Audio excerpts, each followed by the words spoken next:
அந்தமான் கைதி படத்தில் நடிக்க எனக்கு வாய்ப்பு தந்தவர் என் வளர்ப்பு தந்தை போல் என் மீது அன்பு செலுத்திய மறைந்த டைரக்டர் திரு கே. சுப்பிரமணியம் அவர்களாவார்.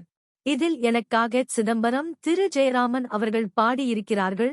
காணி நிலம் வேண்டும் என்ற பாரதியார் பாடல் கேட்க கேட்க திகட்டாத ஒன்றாக இன்னும் என் காதுகளில் ரீங்காரம் செய்து கொண்டே இருக்கின்றது.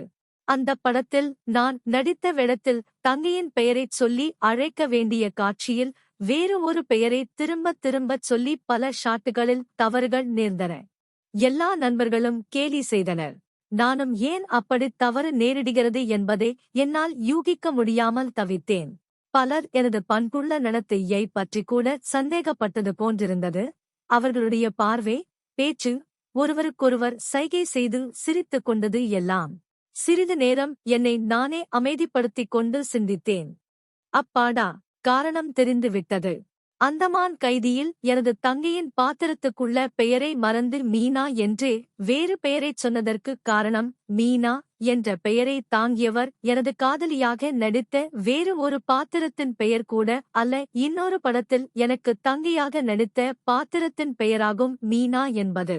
இந்த மீனா என்ற பெயர் மட்டும் ஏன் எனது நினைவில் நின்று அந்தமான் கைதியில் தங்கையின் பெயர் மறந்துவிட வேண்டும்?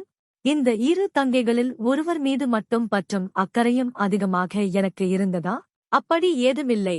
சுமார் 10-15 நாட்களாக ராவு பகல் என்றில்லாமல் என் தங்கை படப்பிடிப்பு தொடர்ந்து நடந்து கொண்டிருந்ததாலும் தன் தங்கையை பிண கோலத்தில் கண்டு கதறி அழுது தோளில் தூக்கி போட்டுக்கொண்டு கடலில் போய் தங்கையின் சவத்தோடு மூழ்கிவிடுவதும் போன்று உச்சக்கட்டம் காட்சிகளில் நடித்துக் கொண்டிருந்ததன் விளைவுமே அது என்பதை உணர்ந்தேன். இதை அறிந்த திரு கே. சுப்பிரமணியம் அவர்கள் பிற்பகலில் படப்பிடிப்பை நிறுத்திவிட்டு என்னை வீட்டிற்குப் போய் ஓய்வெடுத்துக் கொள்ளச் சொல்லி அனுப்பி வைத்தார்கள்.